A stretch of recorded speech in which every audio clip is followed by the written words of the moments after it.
You will see that there is an example which has been done for you. On this occasion only, the conversation relating to this will be played first. Good afternoon. Italia Breaks. My name's Margaret. How can I help you? Hi. I'd like to book a short break in Italy. Hotel and flights combined. Anywhere in particular? Yes, Venice if possible. The holiday destination is Venice. So, Venice has been written in the space. Now the test will begin. You should answer the questions as you listen, because you will not hear the recording a second time. Listen carefully and answer questions 1 to 4. Good afternoon. Italia Breaks. My name's Margaret. How can I help you? Hi. I'd like to book a short break in Italy. Hotel and flights combined. Anywhere in particular? Yes, Venice if possible. We've been looking at some of your brochures, and I want to check if you have any special deals. Right. Let's have a look and see what we've got. Right. OK. I've got the screen up. Can you just give me a few personal details? Sure.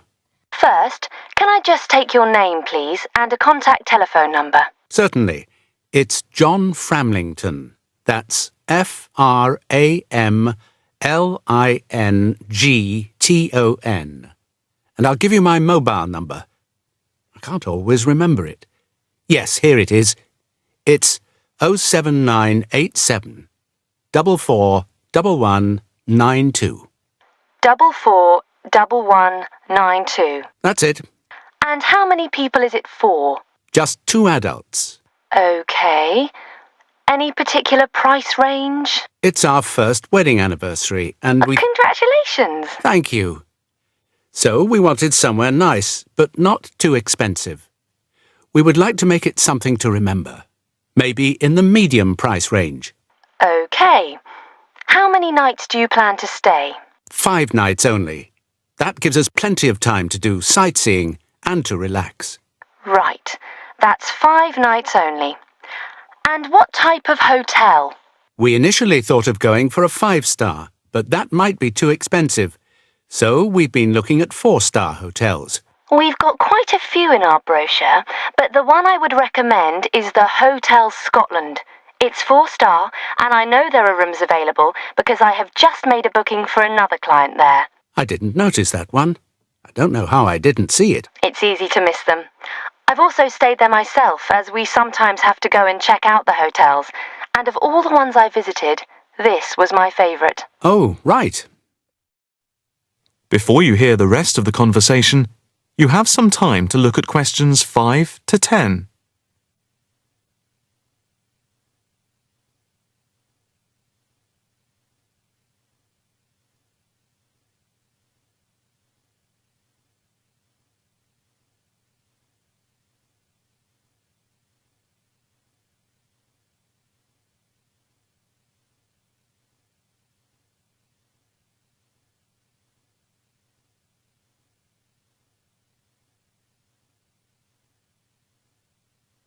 Now listen and answer questions 5 to 10. What's the hotel like? It has a courtyard for breakfast. It's got 50 rooms. It's just been renovated, and so it's very stylish. Is it in the brochure? It's on page 63. Ah, yes. I can see it's right next to the railway station. But what appeals to me most of all is that the hotel's very convenient for all the water buses. And the idea of having a terrace with the room I really find very appealing. These are big pluses. It's probably the most central hotel we have. You might think it would be a bit noisy as it's in the main commuter area and a place where tourists go. But from experience, I can assure you the hotel is very quiet. Most of the rooms are facing away from the main thoroughfare. Can you tell me when you'd like to leave? The 17th of March. Coming back on the 22nd. OK. I'll just check again if there are places available. 2 adults sharing. Hotel Scotland. Yes, that's gone through. OK. And how much is the break, including flights? There's a special rate at the moment because it's off-season. For 5 nights, Let's see. It's £716 for a double room and flights. That includes airport taxes, but not insurance. Each? No, for 2 adults sharing. That doesn't sound too bad at all. What reductions do you have at the moment? Well, if you make the booking before the 17th of February, you get a further 15% reduction, subject to availability. That's a big saving. Yes, it makes the price very reasonable indeed. Do you need travel insurance? Yes, I suppose we better had. For 7-day cover for both of you, it's £17.88. OK, Do you want to book today? I think we should, but can I just check with my wife? Can you hold the booking for me? I can hold it until 1 p.m. OK, that's fine. I'll get back to you immediately. I'll just give you a reference for the reservation. OK, It's FAPSJM15. thanks. I'll get back to you as soon as I can, and definitely before 1 p.m. This is too good an offer to miss. That is the end of section 1. You now have half a minute to check your answers.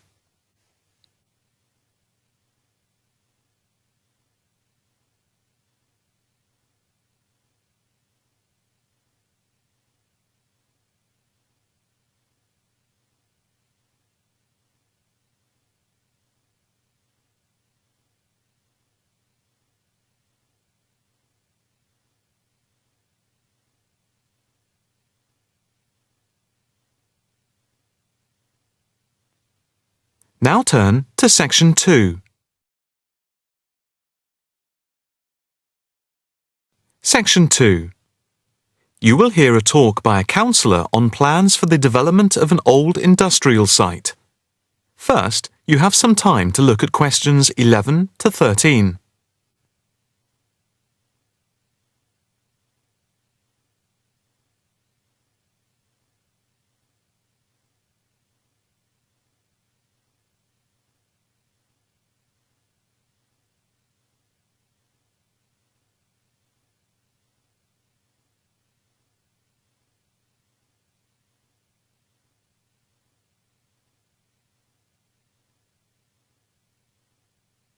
Now listen carefully and answer questions 11 to 13.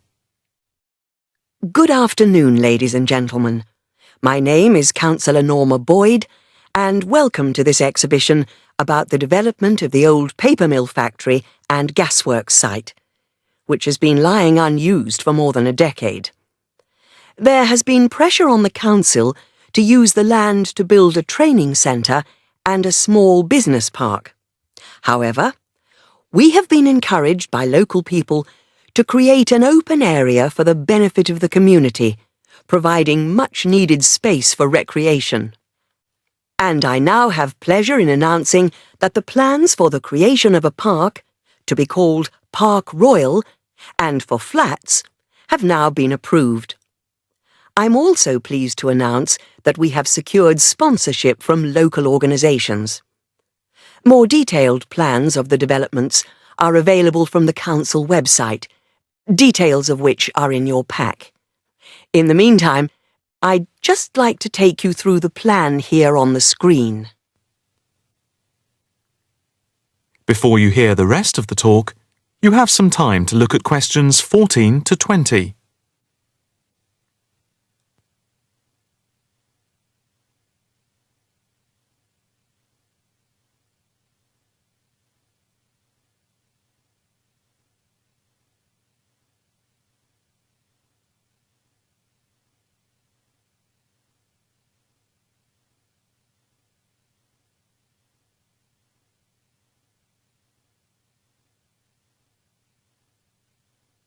Now listen carefully and answer questions 14 to 20.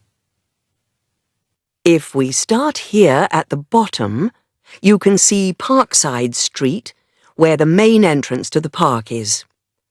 On the left of the entrance, in the bottom left-hand corner of the plan, there will be a block of 40 studio flats. On the other side of the entrance, there will be some workshops for local businesses. There will also be another entrance here on the top right, which leads into Pear Street.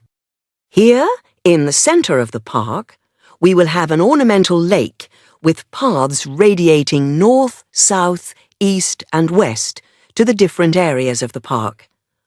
In the top right-hand corner, just by the Pear Street entrance, there will be a large sports area with 2 football pitches and 4 tennis and volleyball courts. Just here, beside the pitches on the same side of the path, will be an outdoor swimming pool. Now, in the top left-hand corner, a walled flower garden is planned with a rockery and a water feature with walkways, seats and lots of shady areas for the summer. Next to this, a sculpture garden is also planned. Now, let's see. Just here, below the walled garden, there will be a grassy amphitheatre with a permanent covered stage for open-air concerts. We hope that local schools and colleges will use this theatre to showcase student work. In the bottom left-hand corner of the plan, you can see that above the block of flats there will be a play area for children, and directly to the right of this, just near the main entrance, there will be a wild area. More trees will be planted here, and in the middle will be built an educational centre for use by local schools to encourage children to take care of the wildlife and look after the trees and plants. And finally, in the bottom right-hand corner of the park will be a cafe, opening on to Pear Street. And now for questions. If anyone would like to ask anything, I and my colleagues are only too happy to oblige. Yes, the lady in the front row, if I could have your... That is the end of section 2. You now have half a minute to check your answers.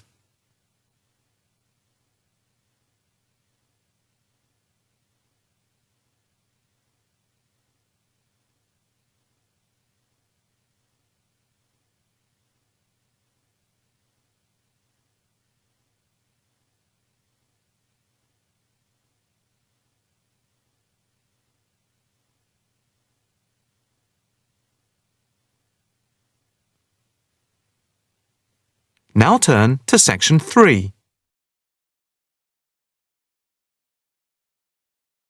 Section 3. You will hear a female student inquiring about changing her course. First, you have some time to look at questions 21 to 25.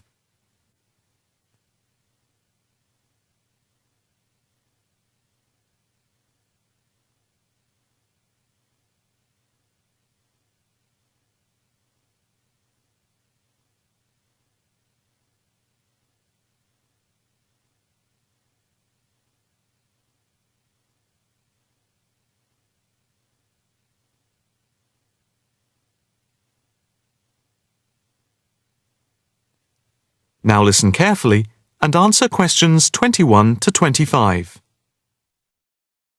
Hi, my name is Rosanna McLaren.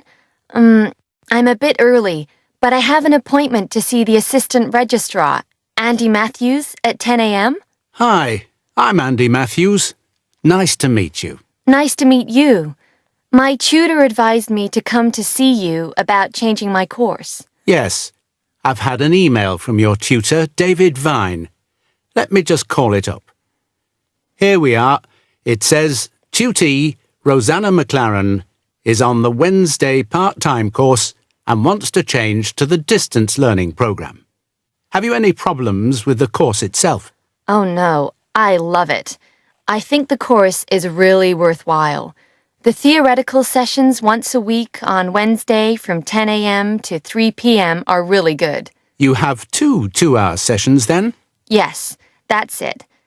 And I have to say, I think the practical session from 4 through to 9 in the fashion workshops are also good fun. But I am finding it all very tiring, and it makes me too exhausted for my work on Thursdays and Fridays. You work the other 4 days of the week? Yes, and some Saturdays. I see.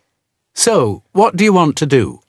I'd like to change to the program with the distance learning component instead of the Wednesday sessions. Yes, that is a possibility. I see from your tutor, Dr. Vine, that he has no problem with this, but you realize it's possible you'll have a different tutor. Yes, I'm aware of that. It's a shame because he's a very good tutor. What do I need to do now? First, we just need you to fill in this transfer form and the claim form for the reduction in fees. Oh, I didn't realize it was cheaper. Oh yes, it's £1,000 less a year. It gets even better. Can I start the distance learning program from now? I don't see why not. I just need to get a signature from your tutor, which should take only a short time. I'll email it to him now, and then he can sign it and put it in the internal mail. Okay. But I also need to go through with you what is involved in the distance learning program to make sure you are clear about everything. Well, I understand I attend the weekend course once a month, and that I can book a bench in the fashion workshop at any other time. You have a computer at home for the distance learning? Oh, yes. I have the necessary equipment for making video calls over the internet already. It's the flexibility of the distance learning over the internet that is very useful. And what makes it even more interesting is that I don't have to spend a lot of time traveling to and from the university on the Wednesday. I can adapt it to my own routine, as I will be able to do the theory over the internet from home when I want. The same is true of booking a tutorial online using Skype. Yes, it is amazing, isn't it? It's in its infancy, but it's been up and running for a year now, and it's going rather well. Can I just ask if it's possible to have a face-to-face tutorial at any time as well? There is no reason why you shouldn't be able to. Before you hear the rest of the conversation, you have some time to look at questions 26 to 30.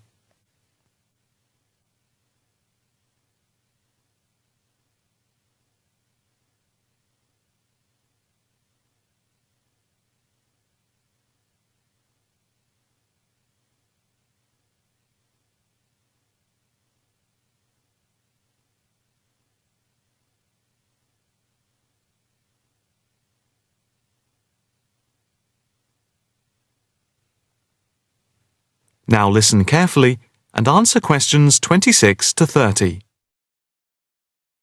What about the assessment for the distance learning? I take it that it's the same as for the other program? Let me see. Each month you are expected to keep a written course diary and to present a seminar paper, and at the very end of the course there will be a written exam which will account for 30% of the total marks. What about the coursework? How much does it account for? The design portfolio, which you need to present at the end, accounts for 50%. I would point out just one thing, and that is that on the distance learning program, some tutors like to see the design portfolio twice each term to make sure you're on the right track. But of course you can take it in at any time to show your tutor. And as part of the assessment for the portfolio, you have to present at least one fashion item at a fashion show at the end of the course. Is there anything else? No, that's it. Thank you for all your help. No problem. Hope it all works out well for you now. That is the end of section 3. You now have half a minute to check your answers.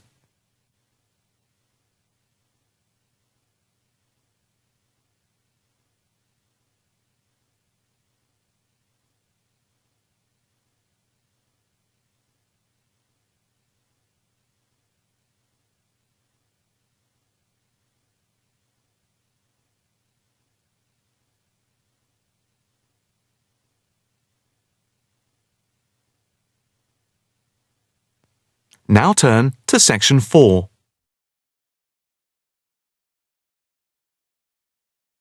Section 4. You will hear a talk on the effect of architecture on people's mood. First, you have some time to look at questions 31 to 40.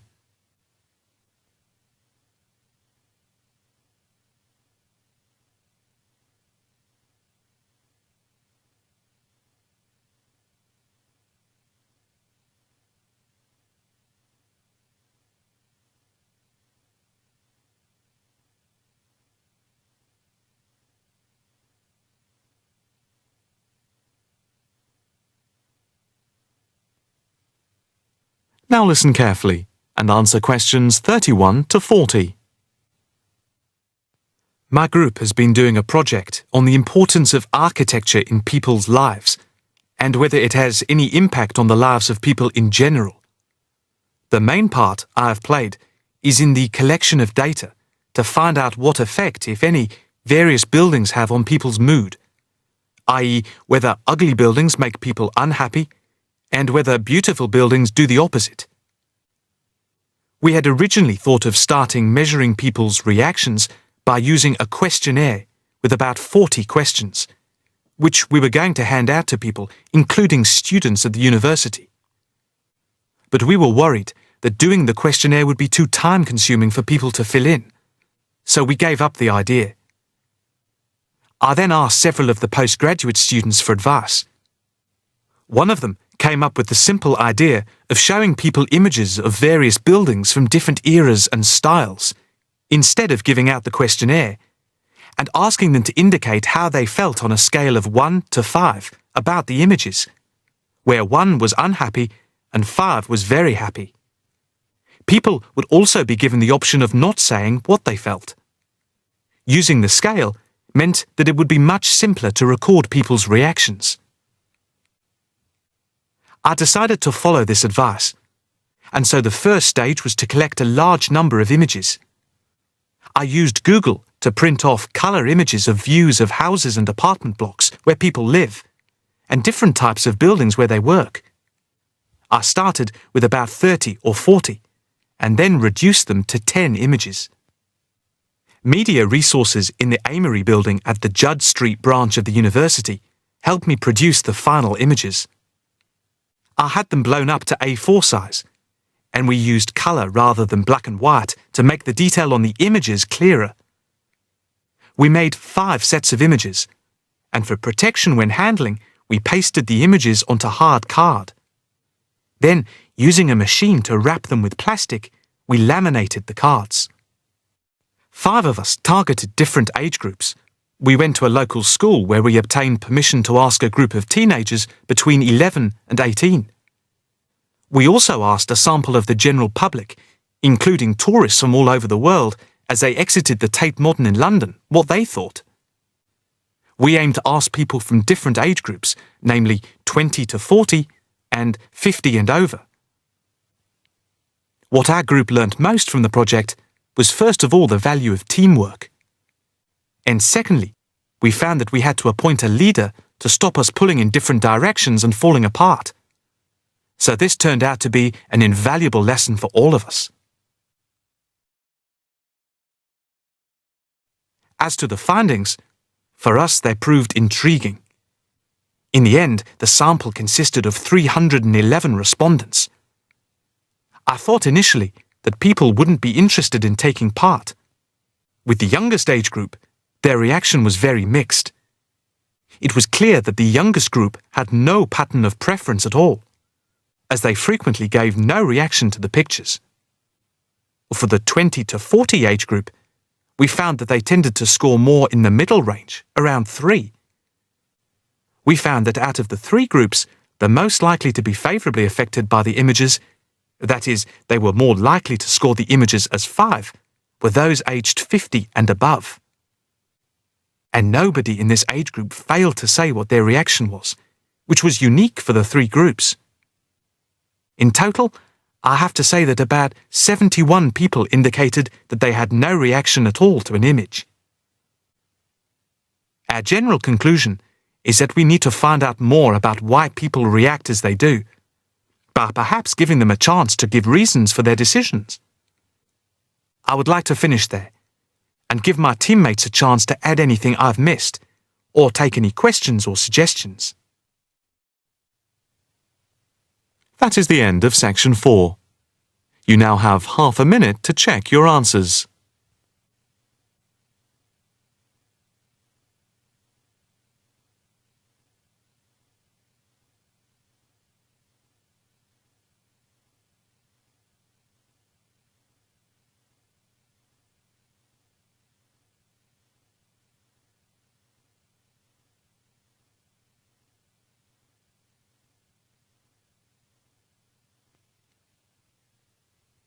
That is the end of the listening test. You now have 10 minutes to transfer your answers to the listening answer sheet.